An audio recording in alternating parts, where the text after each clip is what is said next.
Morning students. Last class में हम लोग रिलेटिव मोशन से रिलेटेड रिवर स्विमर केस किया था और उसके मैंने कॉन्सेप्ट सिखाए थे और मैंने ये बोला था कि अगर तुम्हें कॉन्सेप्ट बहुत अच्छे से आते हैं तो सारे प्रॉब्लम बहुत ही ईजिली तुम सॉल्व कर सकते हो। और ओरली कुछ क्वेश्चन ओरली और कुछ क्वेश्चन एक दो पॉइंट लिख करके, तो तुम्हें कॉन्सेप्ट बहुत अच्छे से आने चाहिए। कॉन्सेप्ट आ गया तो सारे प्रॉब्लम सॉल्व हो जाएंगे। मैं तुम्हें एस.सी. वर्मा का कुछ क्वेश्चन दिखाता हूँ और तुम्हें सॉल्व करके दिखाता हूँ कितना इजीली सॉल्व होगा। तो एस.सी. वर्मा का क्वेश्चन नंबर है 46। मैं क्वेश्चन नहीं पढ़ता, तुम पहले अटेम्प्ट लेना, इसको खुद से सॉल्व करने की कोशिश करना। अगर ना सॉल्व हो तो फिर वीडियो देखना। तो मैं क्वेश्चन रीड कर रहा हूं और क्वेश्चन के अकॉर्डिंग मैं सारे इंफॉर्मेशन रख रहा हूं। उस इंफॉर्मेशन के बेसिस पर हम लोग क्वेश्चन सॉल्व करेंगे। तो 46 नंबर क्वेश्चन क्या है कि एक रिवर 400 मीटर वाइड है और वो फ्लो कर रहा है 2 मीटर पर सेकंड से। रिवर का विड्थ कितना? 400 मीटर। याद करो, विड्थ को मैं कैपिटल डी से रिप्रेजेंट कर रहा था और रिवर फ्लो कर रहा है 2 मीटर पर सेकंड से। रिवर के फ्लो को मैं यू से लिखता था, 2 मीटर पर सेकंड से। और बोल रहा है कि एक बोट सेल किया जा रहा है 10 मीटर पर सेकंड से with respect to water. Velocity of swimmer with respect to water बोलो या velocity of boat with respect to water बोलो। मैंने स्विमर बताया था, यहाँ बोट बोल रहा है, तो स्विमर की जगह बोट है। ये बोल रहा है कि इसका स्पीड 10 मीटर पर सेकंड है और इसको मैंने v से रिप्रेजेंट किया था, 10 मीटर पर सेकंड। ये 3 इंफॉर्मेशन दिया हुआ है। अब इसके बेसिस पर तुमसे क्वेश्चन पूछ रहा है कि अपोजिट बैंक पर पहुंचने का टाइम बताओ। Find the time taken by boat to reach the opposite bank. अच्छा, वो कैसे पर सेल कर रहा है? ये बोट जो सेल कर रहा है वो रिवर के फ्लो के परपेंडिकुलर, ये बताया है, इस तरह से सेल कर रहा है। तो ये तो मैंने कंडीशन बताया था कि मिनिमम टाइम में क्रॉस करने का कंडीशन है। जब ऐसे जंप करेगा तो सारा का सारा स्पीड, उसका खुद का स्पीड रिवर के अपोजिट बैंक पर पहुंचाने के लिए कैपेबल है। तो तुमसे पूछ रहा है कि अपोजिट बैंक पर पहुंचने का टाइम कितना, तो t इक्वल टू ये तो मिनिमम टाइम का कंडीशन है और वो क्या होता था d/v। याद करो, देख लो, फार्मूला भी याद है अपने को।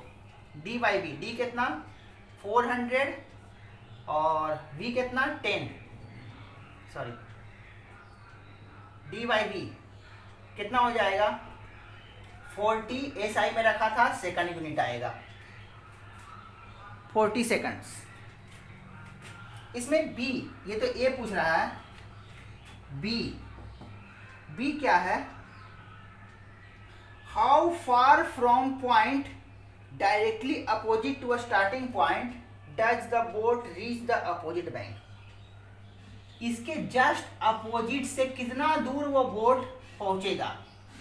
ड्रिफ्ट बताओ। याद करो, मैंने ड्रिफ्ट भी बताया था। जस्ट अपोजिट बैंक से कितना दूर वो पहुंचेगा, यानी ड्रिफ्ट। अब याद करो, कॉमन सेंस की बात है कि खुद का स्पीड, बोट का खुद का स्पीड ड्रिफ्ट के लिए रिस्पॉन्सिबल नहीं है, क्योंकि इस वेक्टर का ये कंपोनेंट 0। तो ड्रिफ्ट करने के लिए कौन रिस्पॉन्सिबल है? रिवर का फ्लो। जितना टाइम में क्रॉस कर रहा है उतना टाइम तक इस स्पीड से ड्रिफ्ट होगा। तो x कितना हो जाएगा? Speed into time. ड्रिफ्ट कितना हो जाएगा? स्पीड इनटू टाइम, क्योंकि रिवर का फ्लो ही ड्रिफ्ट करवाएगा 80 मीटर। अब क्या है, बस इसमें 2 ही क्वेश्चन थे। तो तुम क्वेश्चन ऐसा नहीं कि मैंने बोल दिया मैं वीडियो बना रहा हूँ तो सारा तुम देख लो, क्वेश्चन खुद से सॉल्व करने की कोशिश करो, नहीं हो तो देखना। इसका नेक्स्ट वाला क्वेश्चन 47 नंबर क्वेश्चन, इसको भी खुद से अटेम्प्ट करना, नहीं सॉल्व हो तो वीडियो देखना।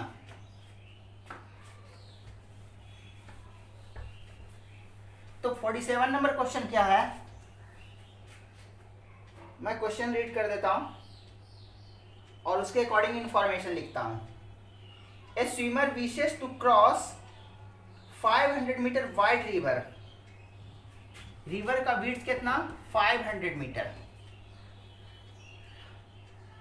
Flowing at 5 kilometre per hour, 5 kilometre per hour से फ्लो कर रहा है। रिवर का वेलोसिटी 5 किलोमीटर पर आवर। अब यहाँ ध्यान दो, ये मीटर में है, ये किलोमीटर पर आवर में है। वहाँ पर प्रीवियस क्वेश्चन में सारे यूनिट एसआई में थे, यहाँ पर ये किलोमीटर पर आवर जो कि एसआई यूनिट नहीं है, SI unit metre per second होता है। अब आगे क्या बोल रहा है, और स्विमर का स्पीड रिवर के रिस्पेक्ट में 3 किलोमीटर पर आवर है, जिसको भी बोल रहे थे 3 kilometre per our.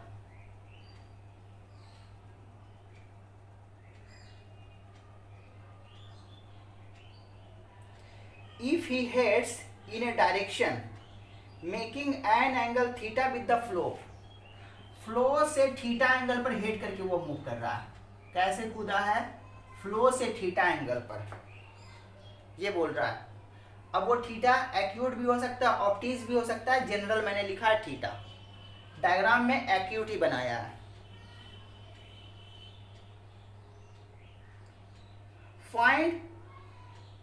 Find the time he takes to cross the river. तो देखो, तो खुद का रिवर तो ड्रिफ्ट करवाएगा, सिर्फ अपोजिट बैंक पर नहीं ले जाएगा।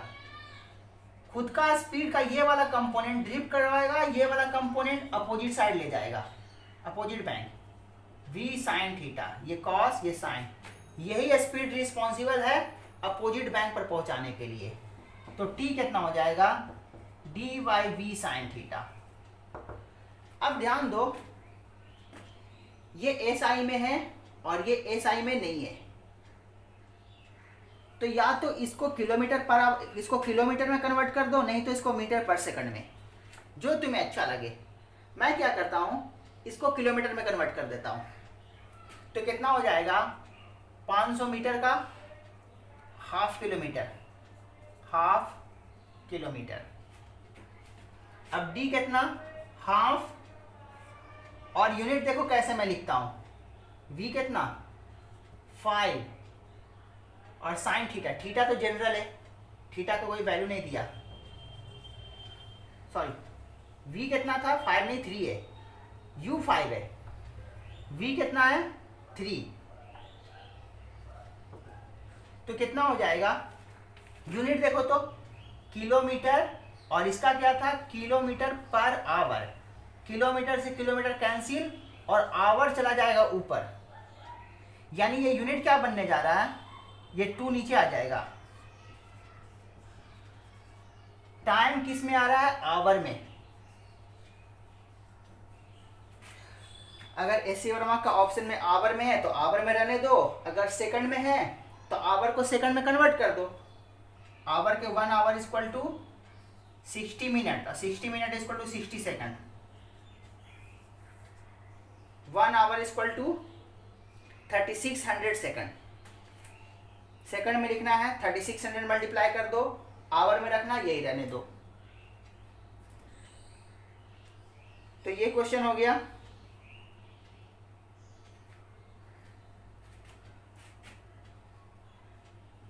इसके बाद क्या था इसमें,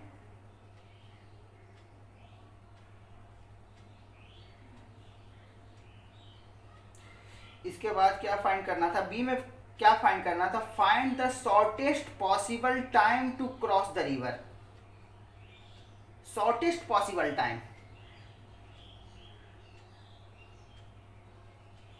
find the shortest possible time. Shortest possible time कैसे होता है, देखो तो यही तो टाइम है, शॉर्टेस्ट पॉसिबल टाइम कैसे लिखेंगे, थीटा पर डिपेंड कर रहा है टी। तो अगर मैं साइन थीटा का वैल्यू मैक्सिमम कर दूं तो टी मिनिमम बन जाएगा, और साइन थीटा का मैक्सिमम वैल्यू 1, यानी कि T minimum shortest possible time 1/6 hour, क्योंकि इसका मैक्सिमम वैल्यू रखोगे तभी ये मिनिमम बनेगा। ये तो पहले से भी हम जानते हैं। शॉर्टेस्ट कैसे पहुंचेगा? ऐसे जंप करने पर शॉर्टेस्ट टाइम में पहुंचेगा। तो ऐसे जंप करने का मतलब सारा का सारा खुद का स्पीड अपोजिट बैंक पर पहुंचाने के लिए रिस्पॉन्सिबल। डिस्टेंस कितना? d upon v। तो वही तो है, d क्या हो जाएगा? d upon v। देख लो, नहीं तो यहां से साइन थीटा का वैल्यू 1 कर दो। जो जनरल टाइम आया है इसको मिनिमम करना है तो इसको मैक्सिमम कर दो, तो ये हो गया मिनिमम टाइम। देख लो कितना आसान है। इसलिए मैं बोल रहा था कॉन्सेप्ट सिर्फ ध्यान रखो। कॉन्सेप्ट ध्यान रहेगा, क्वेश्चन बहुत ही आसानी से सॉल्व होंगे। एक क्वेश्चन और है, consider the situation of the previous problem. Previous problem मतलब यही केस, सारा सिचुएशन यही है।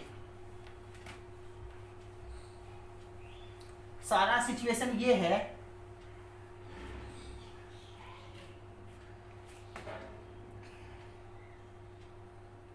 The man has to reach the other shore at a point directly opposite to his starting point. Man को कहां पहुंचना है? जहां से स्टार्ट किया उसके डायरेक्टली अपोजिट यहां पहुंचना है।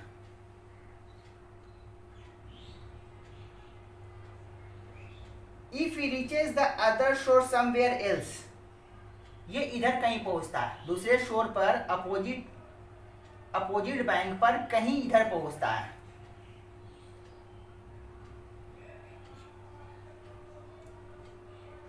He has to walk down to this point, तो उसको यहां पहुंचने के लिए इतना चलना पड़ता है।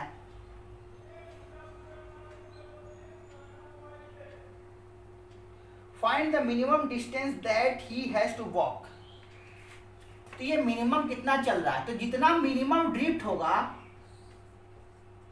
अगर ड्रिफ्ट मिनिमम रहा तो मिनिमम चलना पड़ेगा इसको। मतलब तुमसे डायरेक्ट मिनिमम ड्रिफ्ट नहीं पूछ रहा, वो बातें को घुमा के बोल रहा है कि मिनिमम ड्रिफ्ट बताओ। बोला यहां से चला, पहुंचना था जस्ट अपोजिट, लेकिन वो कहीं और पहुंचा, तो उसको कितना मिनिमम चल कर यहां पहुंचना पड़ेगा, यानी मिनिमम ड्रिफ्ट। अब याद करो मिनिमम ड्रिफ्ट मैंने कब बताया था? देखो तो u बड़ा है v से, अगर u v से बड़ा हो तो वो कैसे भी कूदे उसका ड्रिफ्ट होगा ही होगा, याद करो।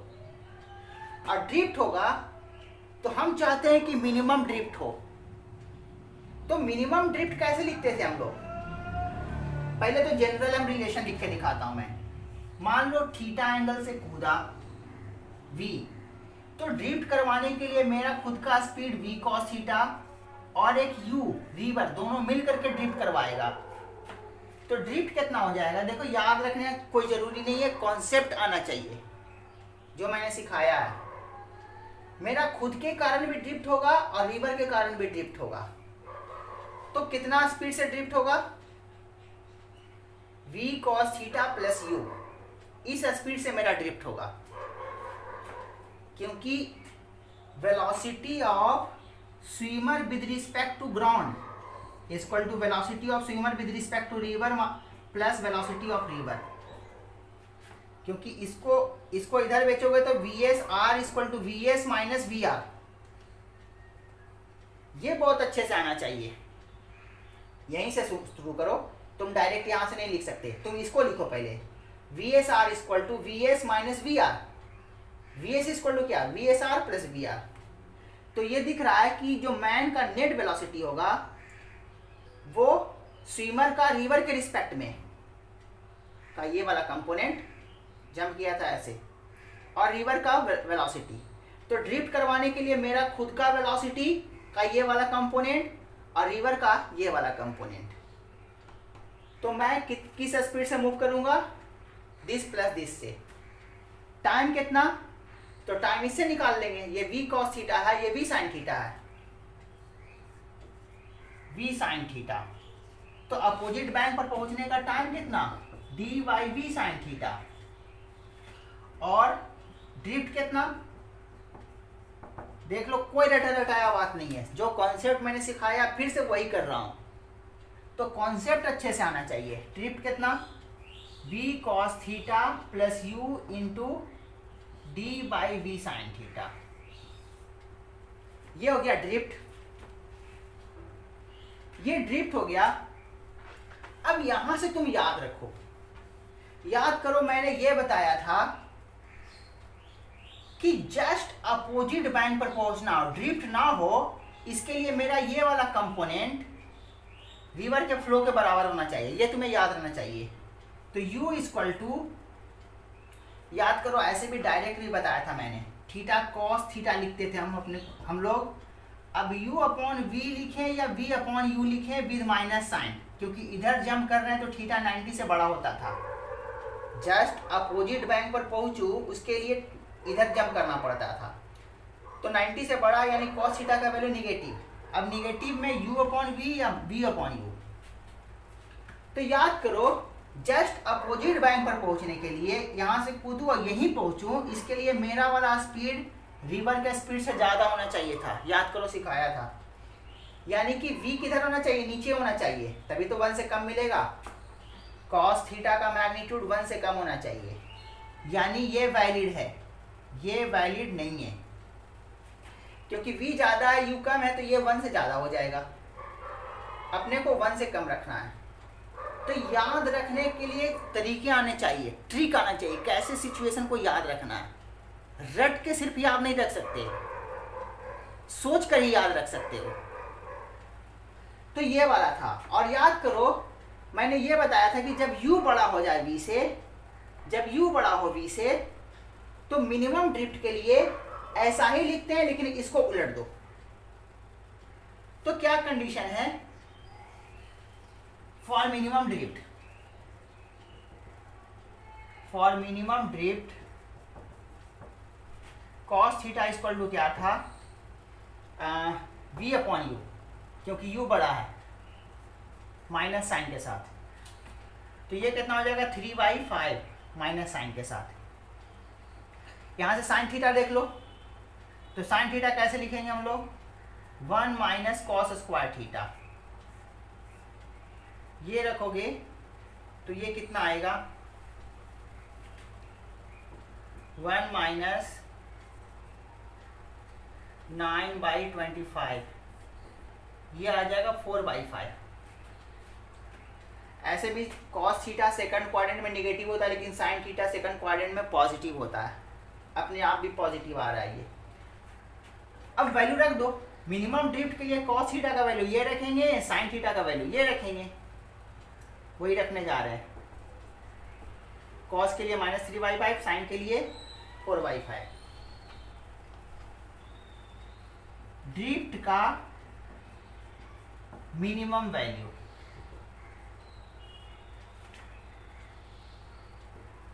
v कॉस थीटा का वैल्यू -3/5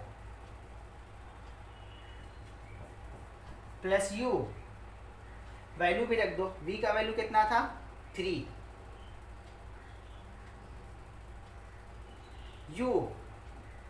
u कितना 5, d कितना। अच्छा, एक यूनिट वगैरह पर अपने को ध्यान देना पड़ेगा।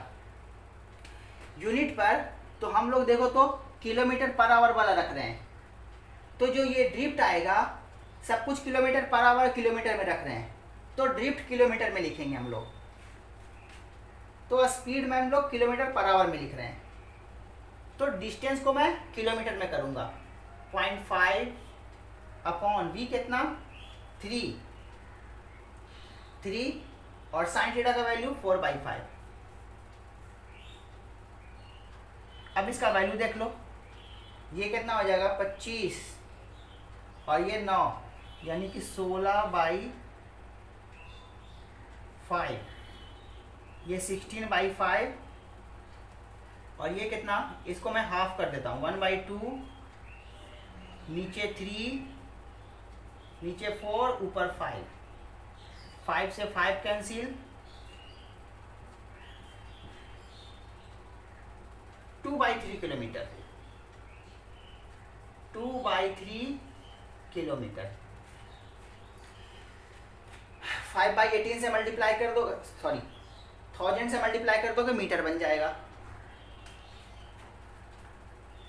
तो देख लो कहाँ कुछ ज्यादा कर रहे हैं, जो कॉन्सेप्ट था हम लोगों ने सीखा था उसी से सारे क्वेश्चन कर रहे हैं। तो ऐसे बहुत सारे क्वेश्चन तुम्हें मिलेंगे,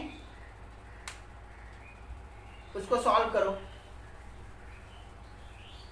अब मैं कुछ नया रिलेटिव मोशन का और नया सिचुएशन दिखाता हूं। अभी तक मैंने क्या क्या सिखाया, एक तो रिलेटिव मोशन, 2 पर्सन मूव कर रहे हैं उससे रिलेटेड, फिर मैन अम्ब्रेला केस, फिर मैंने सिखाया रिवर स्विमर केस। अब एक केस जो आता है एरोप्लेन विंड केस। अब एरोप्लेन विंड केस कुछ नया नहीं है, रिवर स्विमर जैसा ही है।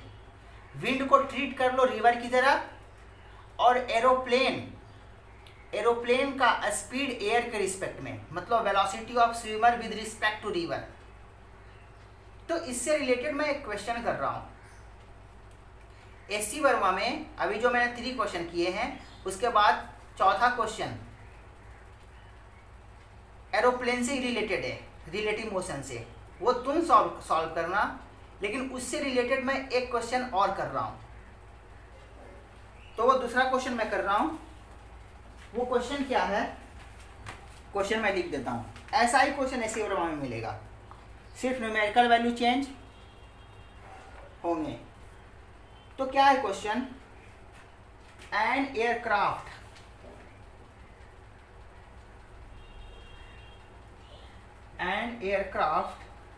flies at 400 kilometer per hour, flies at 400 kilometer per hour in still air, in still air। अब एयरक्राफ्ट का speed 400 kilometre per hour in still air. Still air मतलब air के रिस्पेक्ट में, याद करो। इन स्टिल वाटर मतलब water के respect में। तो मैं लिखता जाता हूं information, plane with respect to wind. एक इंफॉर्मेशन यहां से मिला, the wind is blowing from south to north, the wind is flowing from north to south, south to north है, from south to north। Wind किधर है, अगर मैं direction दिखाऊं,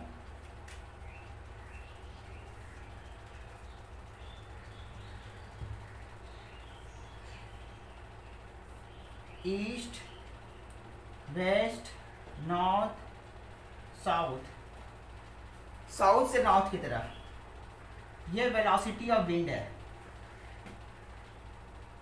कितना है, विद ए स्पीड ऑफ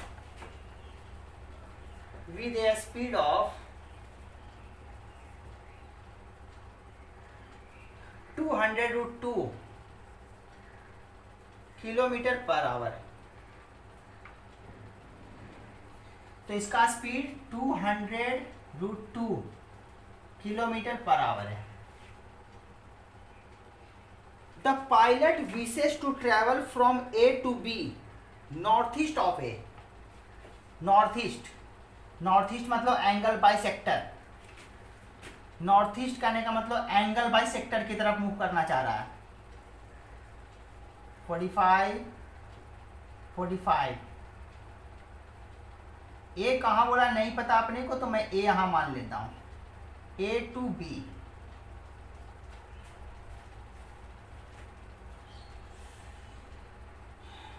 ये मैं लिख देता हूं, the pilot wishes to travel the pilot wishes to travel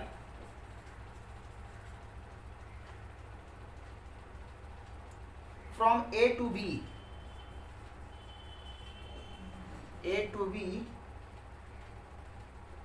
northeast of A, northeast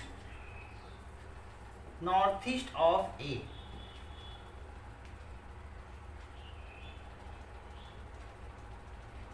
Find the direction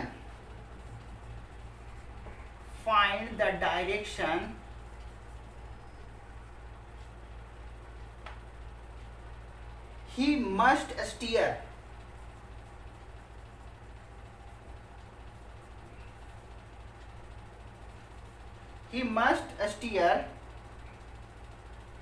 the aircraft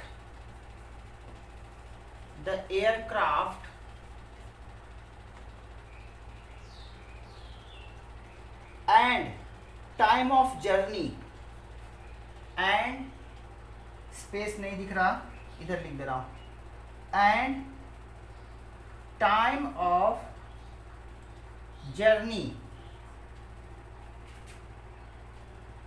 दिख नहीं रहा होगा, एंड मैं लैंग्वेज बोल देता हूं, नोट कर लेना, एंड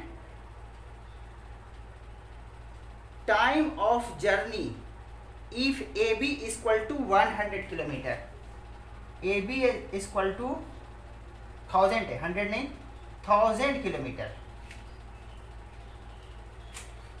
तो क्या क्या पूछ रहा है कि find the direction he must steer the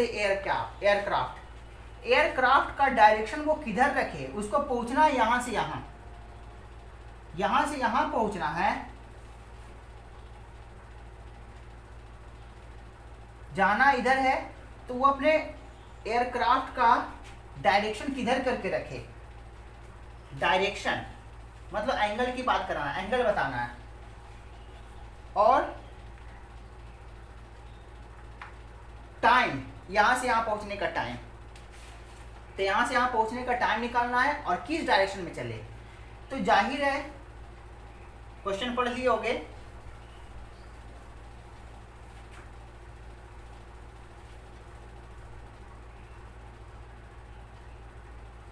क्या है, वेलोसिटी ऑफ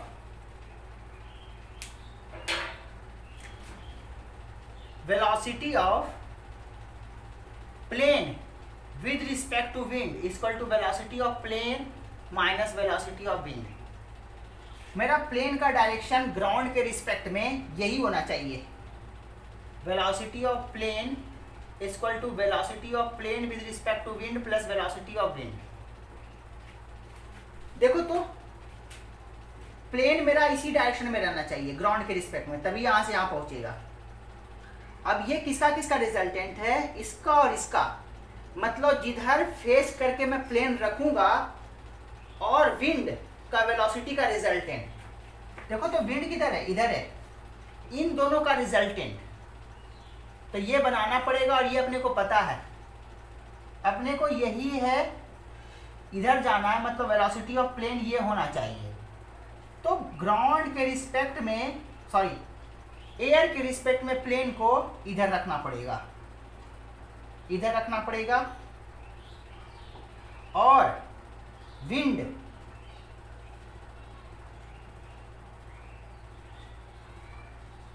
इसका और इसका रिजल्टेंट, इसका और इसका रिजल्टेंट यही मेरा velocity of plane with respect to wind है, और ये वेलोसिटी ऑफ विंड है।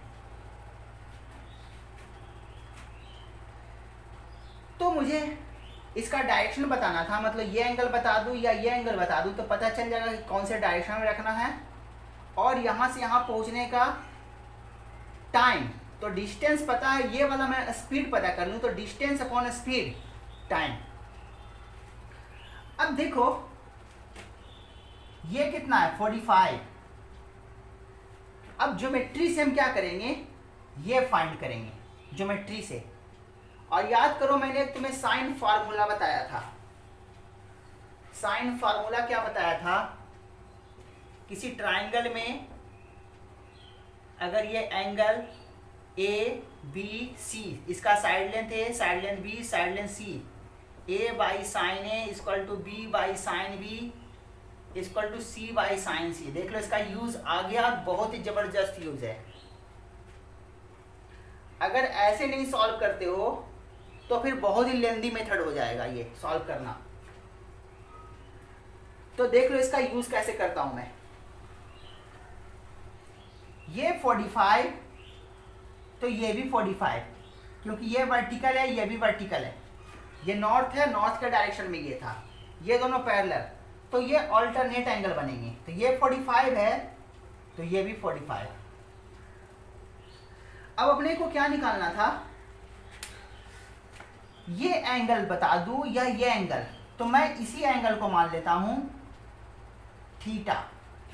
इसको थीटा मान लूं तो मैं बता सकता हूं कि मेरा प्लेन को एयर के रिस्पेक्ट में किधर रखना था, 45 plus theta east of north. तो मुझे थीटा पता चल जाएगा तो मैं बता दूंगा डायरेक्शन किधर रखना था प्लेन का। तो थीटा कैसे फाइंड करूं, ये हटा देता हूं। डिस्टेंस अपने को पता है A B equal to 1000 kilometre. अच्छा, इसका स्पीड बताया गया था, ये 400 किलोमीटर पर आवर था, और ये कितना था इसका मैग्नीट्यूड, 200√2 किलोमीटर पर आवर। अब ध्यान दो, अपने को क्या फाइंड करना है, ये फाइंड करना है, ये फाइंड करना है।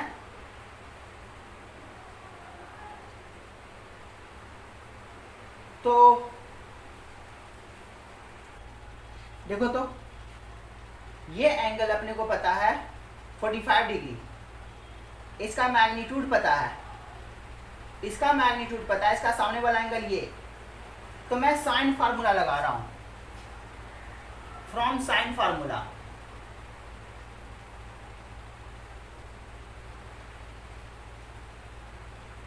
(200√2) अपॉन इसका सामने वाला sine, sine theta equal to, ये पता अपने को 400 अपॉन इसका सामने वाला एंगल का sine, sine 45। Sine theta equal to कितना, मैं इसको यहां ले जाता हूं, इसको इधर, इसको नीचे, साइन थीटा इक्वल टू 200√2 और साइन 45 इसके साथ मल्टीप्लाई होगा जो कि 1/√2 बनेगा, और 400 नीचे आएगा, √2 से √2 कैंसिल, ये हाफ हो गया sine theta. Theta equal to 30 degree, 30 degree पता चल गया। मतलब जो डायरेक्शन बताना था कि किधर हेड करना है, वो एंगल, वो डायरेक्शन क्या है, डायरेक्शन क्या होगा, 45 plus 30, 75 degree, 75 degree east of north. ये तो डायरेक्शन हो गया प्लेन का, इधर की तरफ डायरेक्शन करना पड़ेगा प्लेन को। अब टाइम निकालना था, टाइम निकालने के लिए अपने को ये चाहिए, ये चाहिए, तो इससे साइन वाला फार्मूला अप्लाई कर दो, किसी से रिलेट करके। मैं क्या करता हूँ, दिस अपॉन साइन 45 इसको दिस अपॉन साइन दिस। ये एंगल तो बता सकते हैं, ये कितना है, 45 है, ये 30 है, तो ये क्या हो जाएगा, 40, 30, 70, 75 है ये, यानी ये 105 होगा, 105 होगा। तो मैं वही करने जा रहा हूँ, फिर से साइन फार्मूला अप्लाई कर रहा हूँ।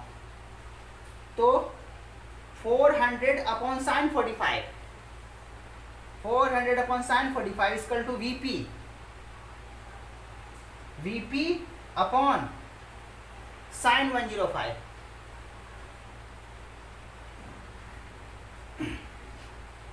साइन 105 का वैल्यू कैसे रखूंगा,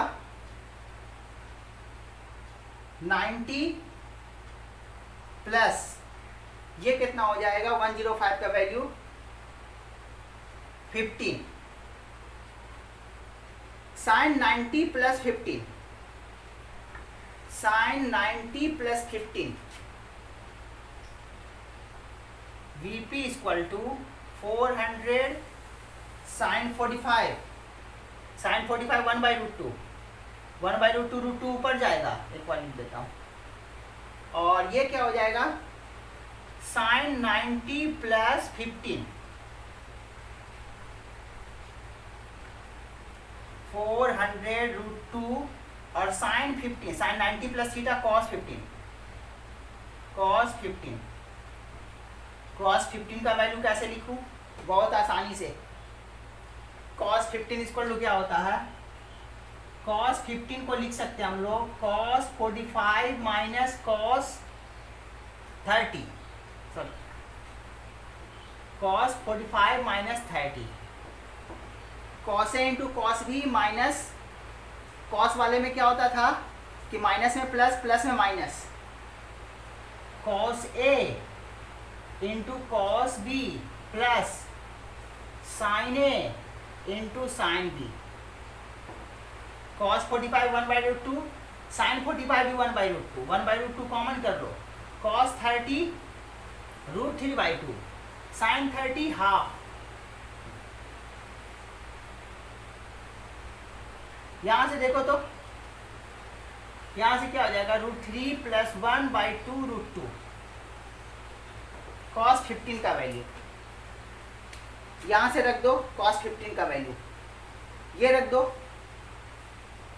तो कितना हो जाएगा VP इक्वल टू, अब VP इक्वल टू 400√2 कॉस 15 का √3 प्लस 1 2 √2, ये बनेगा 200 √2 से √2 कैंसिल, √3 प्लस 1 को 200 से मल्टीप्लाई कर दो। ये तुम्हारा VP था, और याद करो VP भी इधर और डिस्टेंस भी इधर ही, तो टाइम कितना हो जाएगा 1000 किलोमीटर, और ये जो आ रहा है ये भी किलोमीटर पर आवर में, यानी कि ये आवर में आएगा 200√3 प्लस 1।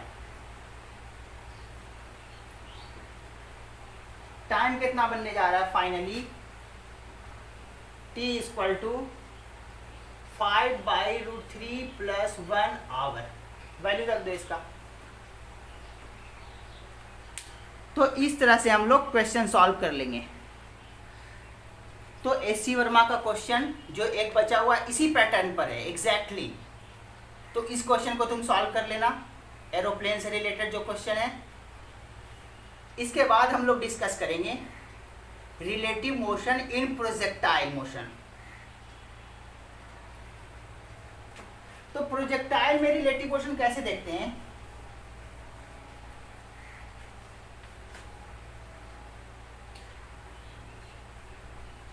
कंडीशन प्रोजेक्टाइल में relative motion, condition of collision of two projectile.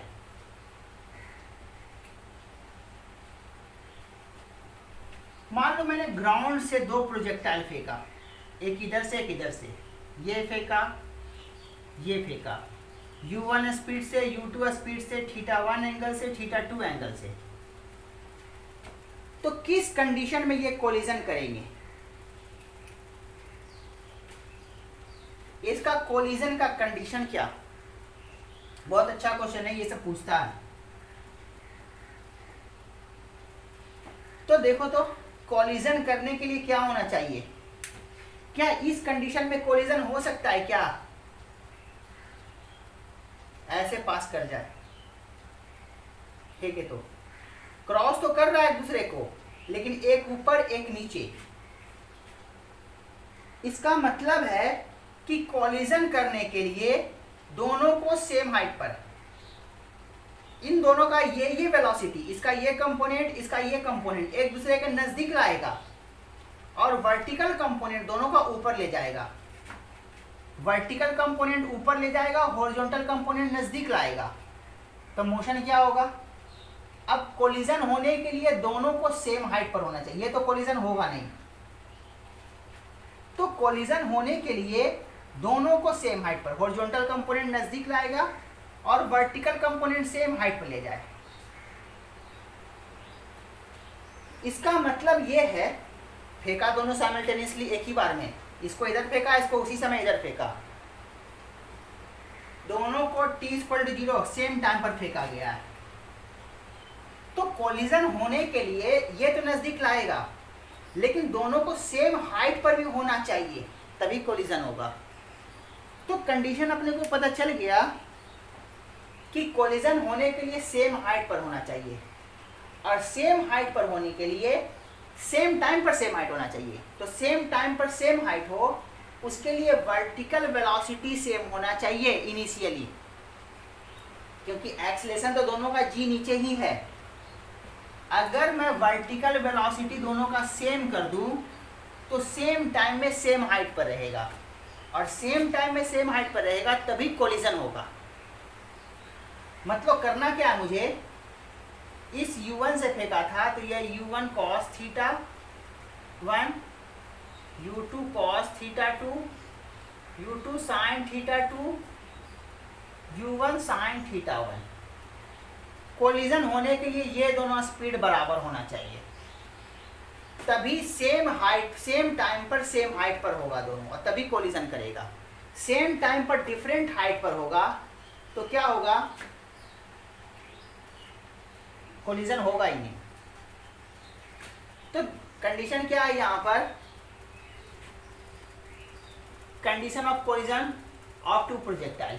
Case कौन सा है, जब दोनों सेम हॉरिजॉन्टल पोजीशन पर हो। दो कंडीशन हम लोग करते हैं, एक का हॉरिजॉन्टल पोजीशन अलग अलग करते हैं, एक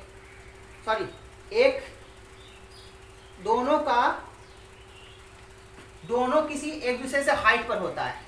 ये यहाँ है तो सपोज करो ये यहाँ है, तो अभी दोनों सेम हॉरिजॉन्टल लेवल पर है इस कंडीशन से, और जब दोनों प्रोजेक्टाइल सेम हॉरिजॉन्टल लेवल पर ना हो तो पहला वाला कंडीशन क्या है, case 1, when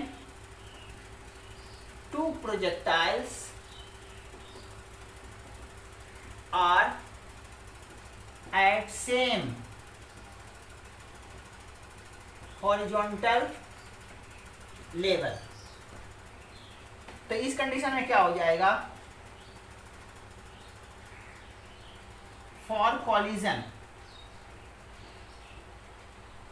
u1 sin theta 1 equal to u2 sin theta 2, यही कंडीशन है। अब यहां से क्या है, एक अननोन, दो अननोन, तीन, चार वेरिएबल है तुम्हारे पास। चार में से कोई तीन वेरिएबल दे दे और चौथा वेरिएबल पूछ ले, बोले कि कोलिजन हो रहा है तो चौथा वेरिएबल बताओ। तो तीन वेरिएबल अपने को पता है, एक वेरिएबल नहीं पता, इस रिलेशन से हम लोग फाइंड कर लेंगे। तो इसका क्वेश्चन कैसे रहेगा, तीन वेरिएबल बता देगा, 1 2 3 4, तीन इसमें से चार में से तीन वेरिएबल बता देगा, और बोलेगा दोनों प्रोजेक्टाइल अगर कोलिजन कर रहे हैं तो वो वेरिएबल जो पता नहीं अपने को, अननोन है, उसका वैल्यू क्या होगा, जो अननोन क्वांटिटी है। तो इस रिलेशन से हम लोग फाइंड कर लेंगे। अब केस 2, तो यही था कोलिजन होने का कंडीशन। अब कितने समय में कोलिजन होगा ये कैसे पता करेंगे, तो मान लो दोनों के बीच का सेपरेशन तुम्हें दे दे, ये सेपरेशन बता दे, ये मान लो d है। कोलिजन होने का कंडीशन ये, कितने टाइम में कोलिजन होगा। तो देखो तो ये u1 cos थीटा 1 से चल रहा है, ये u2 cos थीटा 2 से चल रहा है, इस स्पीड से और इस स्पीड से, दोनों मिल करके d डिस्टेंस चलेगा हॉरिजॉन्टली। ये इधर चलाएगा, ये इधर चलाएगा, दोनों को मिलकर कितना चलना पड़ेगा कोलिजन के लिए, d। अगर मैं इसको रुका हुआ मानूं तो इसका ये स्पीड कितना हो जाएगा, 10 + 10। देख लो अपोजिट डायरेक्शन में तो रिलेटिव ऐड हो जाएगा। कैसे, ये 1 बोल देता हूँ 2, velocity of 1 with respect to 2, velocity of 1 minus velocity of 2। इधर वाले को मैं पॉजिटिव बोलता हूँ, तो इसको तो पॉजिटिव बोलूँगा, इसको नेगेटिव बोलना पड़ेगा। तो क्या हो जाएगा, u1 cos θ1 plus u2 cos θ2, ये हो गया। तो रिलेटिव डिस्टेंस अगर मैं इसको रुका हुआ मानूं तो इसको कोलिजन करने के लिए इसको इतना डिस्टेंस चलना पड़ेगा हॉरिजॉन्टली, कितना d, relative distance d, relative speed ये, तो टाइम कितना, टाइम कोलिजन का time t equal to distance upon speed,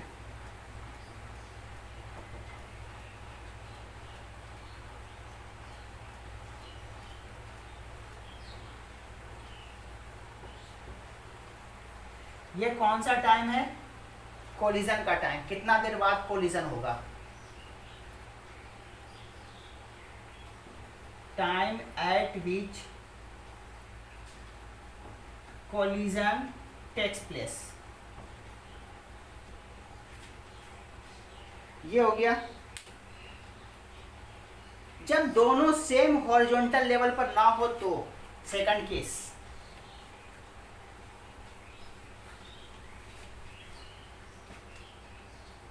second case, case 2,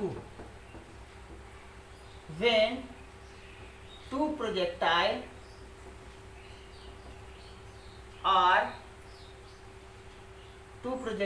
are at different horizontal level,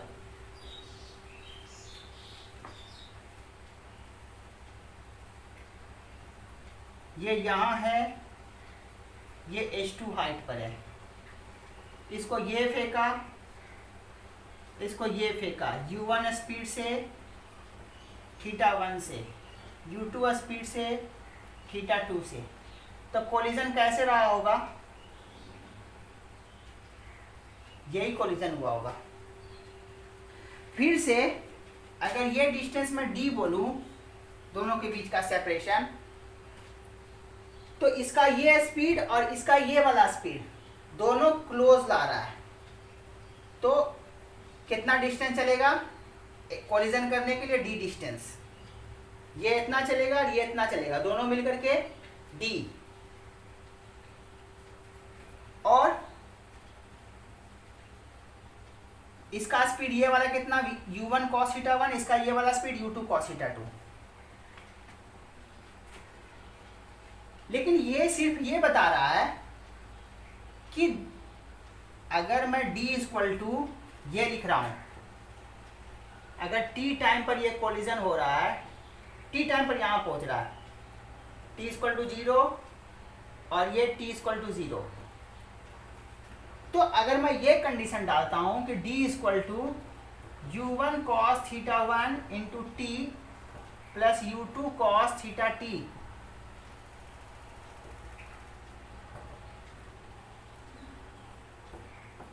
ये कंडीशन डालता हूं, इसका मतलब ये है कि ये इतना चला और ये इतना चला, दोनों मिल करके d है। इस बात से, इस कंडीशन से ये प्रूव नहीं होता कि कोलिजन हुआ है। कोलिजन होने का कंडीशन इस बात से प्रूव नहीं होता, ये सिर्फ ये इंडिकेट कर रहा है कि ये चला और ये चला, t टाइम में दोनों मिलकर d चला। तो कोलिजन का कंडीशन अभी मैंने नहीं किया है। कोलिजन का कंडीशन ये है कि इसी टाइम पर दोनों सेम हाइट पर हो, क्लोज तो लिया है दोनों, ये स्पीड और ये स्पीड क्लोज लाया, लेकिन ये स्पीड और ये स्पीड दोनों को सेम वर्टिकल पोजीशन पर रखना पड़ेगा, दोनों एक ही हाइट पर हो तभी कोलिजन होगा। तो ये वाला कंडीशन किससे रखेंगे, इससे रखेंगे। तो कोलिजन का कंडीशन अभी मैंने नहीं रखा है। तो कोलिजन होने के लिए दोनों को सेम हाइट पर होना पड़ेगा t टाइम पर। मैं ऐसे मानता हूं, इसको मैं रुका हुआ मान लूं, इसको रुका हुआ मान लूं, तो इसको कोलिजन करने के लिए इससे कितना ऊपर जाना पड़ेगा, इतना ऊपर जाना पड़ेगा। इसको मैं रुका हुआ मानूं तो इसको कोलिजन करने के लिए कितना ऊपर जाना पड़ेगा, h2 - h1, ये h2 था और ये h1 है, H2 माइनस H1। इसको अगर मैं रुका हुआ मानूं तो इसको कितना ऊपर जाना पड़ेगा, H2 माइनस H1। अब मैं इसको रुका हुआ मान लूं तो इसका वर्टिकल वेलोसिटी कितना, इसको रुका हुआ मानूं, ये भी मूव कर रहा था u2 sin थीटा 2 से और ये मूव कर रहा था u1 sin थीटा 1 से, तो इसका स्पीड इसके रिस्पेक्ट में मैं लिख रहा हूं पहले इसको u2 sin theta 2 u1 sin theta 1, इसको मैं a बोल देता हूं, इसको b बोल देता हूं। y वेलोसिटी ऊपर की तरफ मैं अगर y बोलता हूं तो initial velocity along y direction, a का वेलोसिटी b के रिस्पेक्ट में y डायरेक्शन में initial velocity, initial velocity of a with respect to v along y direction. अगर कंफ्यूजन है तो लिख लेना ऐसे, initial velocity of a with respect to v along y direction, uay minus uby, ये कितना u1 sin theta 1 minus u2 sin theta 2। इसको अगर रुका हुआ मानूंगा तो इसका स्पीड इनिशियली कितना होगा, इतना होगा। अब रिलेटिव एक्सेलेरेशन मैंने बताया था, याद करो, ये भी, इसका भी नीचे एक्सेलेरेशन g और इसका भी नीचे एक्सेलेरेशन g, तो रिलेटिव एक्सेलेरेशन a का b के रिस्पेक्ट में 0, relative acceleration of a with respect to v 0। अब इसको रुका हुआ मानो तो इसको कितना ऊपर जाना है, ये वाला फार्मूला यूज करता हूं, h equal to u t plus half a y t square. ये रिलेटिव, ये भी रिलेटिव, ये भी relative, a y relative t square, u y relative t, h relative, h relative कितना H2 माइनस H1,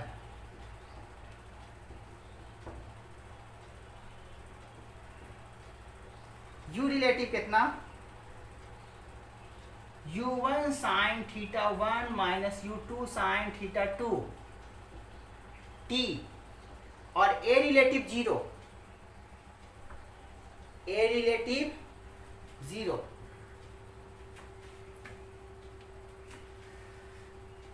हॉरिजॉन्टल से मैंने ये equation लिखा जिसको इक्वेशन 1 बोलो, एक स्टेप और लिख करके इसको 0 हटा देना, ये तो 0 है।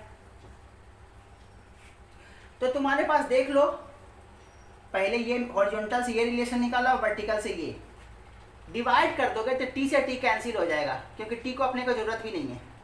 t पूछ ले तो फिर यूज करके निकाल लेना। यहां से दो रिलेशन है तो दोनों रिलेशन में जो भी नोन हो उसके बेसिस पर t तो निकल ही जाएगा। अपने को कंडीशन सेटिस्फाई करवाना था कोलिजन का, तो कोलिजन का कंडीशन यहाँ 2 से बन रहा है, दोनों से। वहां पर एक ही कंडीशन था, जब सेम हॉरिजॉन्टल लेवल था तो एक ही कंडीशन से सेटिस्फाई हो जा रहा था कोलिजन।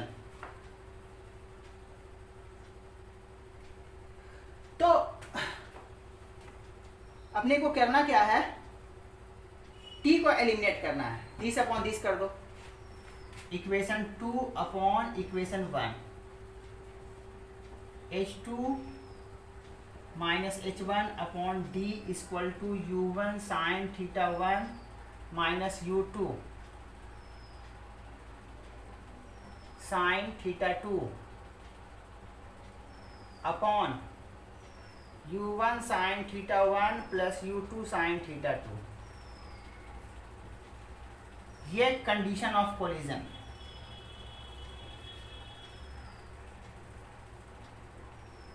बहुत ही शानदार कॉन्सेप्ट है, बहुत अच्छे से ये आना चाहिए। ये सब क्वेश्चन कंपटीशन में पूछता है और तुम ये सब कर पा रहे हो तो बहुत बड़ी बात है, छोटी बात नहीं है, बहुत बड़ी बात है। तो ये कंडीशन ऑफ कोलिजन हो गया। तुम सिर्फ ये याद रखो ना, इससे क्वेश्चन भी सॉल्व करने की जरूरत नहीं, तुम्हें सिर्फ ये प्रैक्टिस करनी चाहिए। क्वेश्चन तो तुम ऐसे सॉल्व कर दोगे।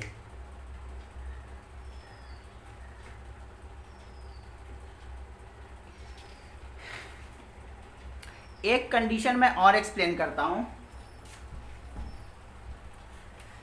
इससे भी बहुत क्वेश्चन पूछे जाते हैं।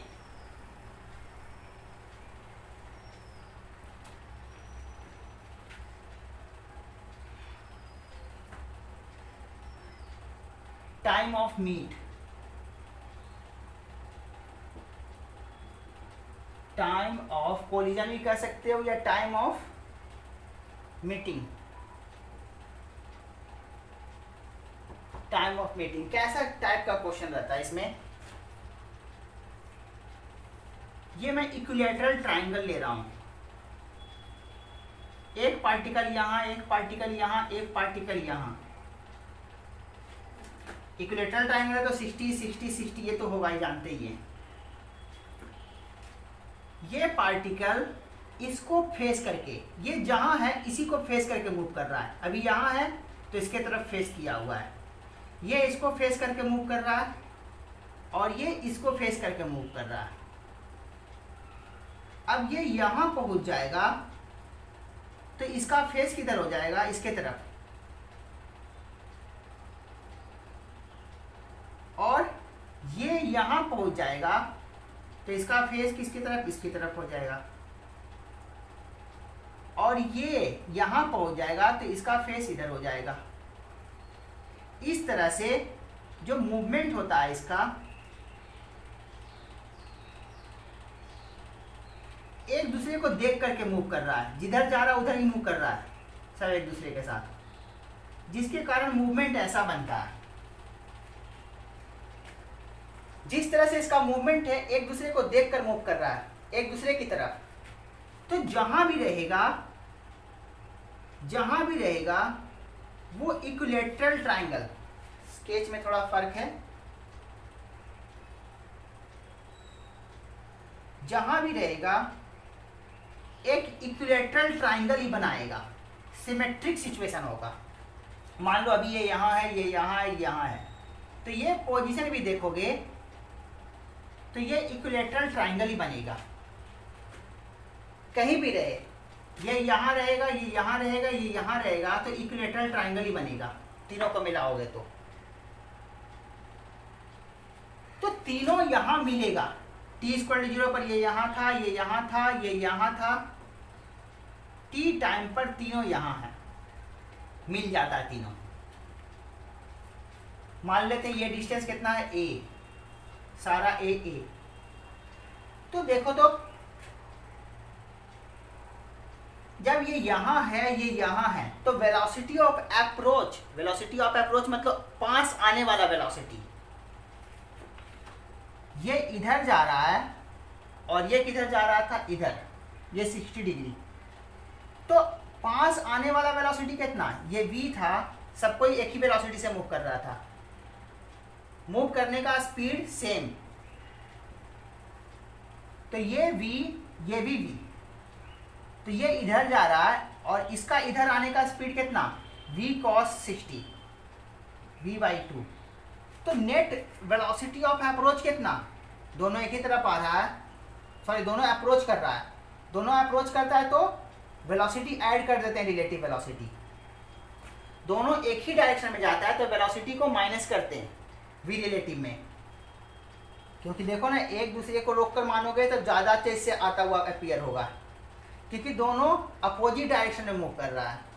तो इसको देखेंगे तो इसका स्पीड v से ज़्यादा दिखेगा, और इसको रोक करके इसको देखूंगा तो इसका स्पीड v से ज़्यादा दिखेगा, 3v/2। लेकिन एक ही डायरेक्शन में जाए तो स्पीड माइनस हो जाता है रिलेटिव। तो अप्रोच वाला वेलोसिटी कितना? v + v/2।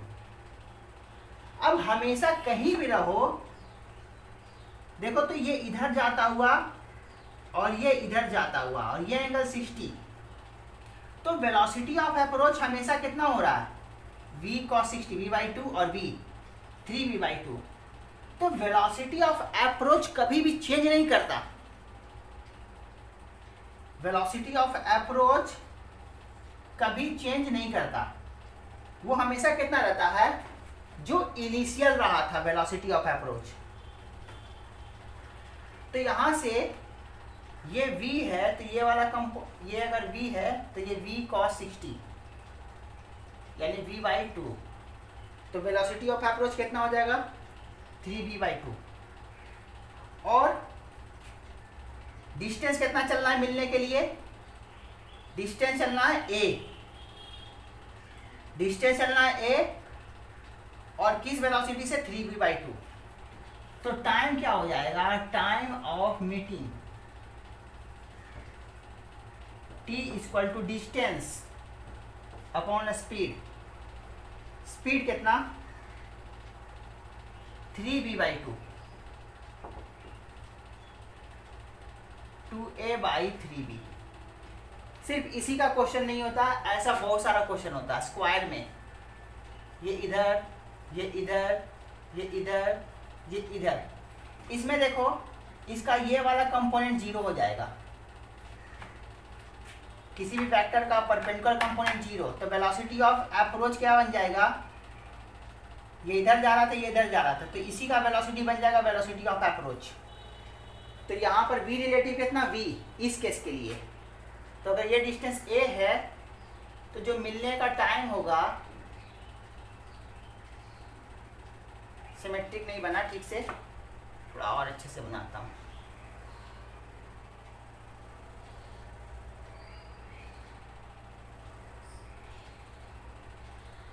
इस तरह से मिलेगा। तो इसके लिए क्या हो जाएगा, t मिलने का टाइम, डिस्टेंस a और रिलेटिव स्पीड, ये इधर जा रहा था, ये इधर, तो वेलोसिटी ऑफ अप्रोच कितना हो जाएगा, ये तो जीरो हो जाएगा, इसका ये वाला component v minus zero v। ऐसे ही ट्राइंगल का, स्क्वायर का, हेक्सागन का, किसी का पूछ सकता है तुमसे। तो देखो तो ये v और तुम चेक करो तो ये 60 एंगल आएगा, तो ये v cos 60 v/2, दोनों एक ही डायरेक्शन में है, v माइनस v/2, यानी कि वेलोसिटी ऑफ अप्रोच बन जाएगा v/2। अगर ये साइड लेंथ a है तो a v/2, ये मीट करने का टाइम। तो रिलेटिव वेलोसिटी से जितने तुम्हें कॉन्सेप्ट देने चाहिए थे, मैंने सारे कॉन्सेप्ट दे दिए। अब तुम क्वेश्चन सॉल्व करो और अपने डाउट पूछो। तो मैं विदिन 1 वीक, मैं पहले भी बोला हूँ, विदिन 1 वीक मैं बारपेटा रोड पहुँच रहा हूँ। तुम क्वेश्चन तेजी से सॉल्व करो, जितने तुम्हारे डाउट हैं वो डाउट नोट करके रखो, सारे डाउट मैं क्लियर करूँगा सेंटर पर आकर। तो नेक्स्ट क्लास में मिलते हैं।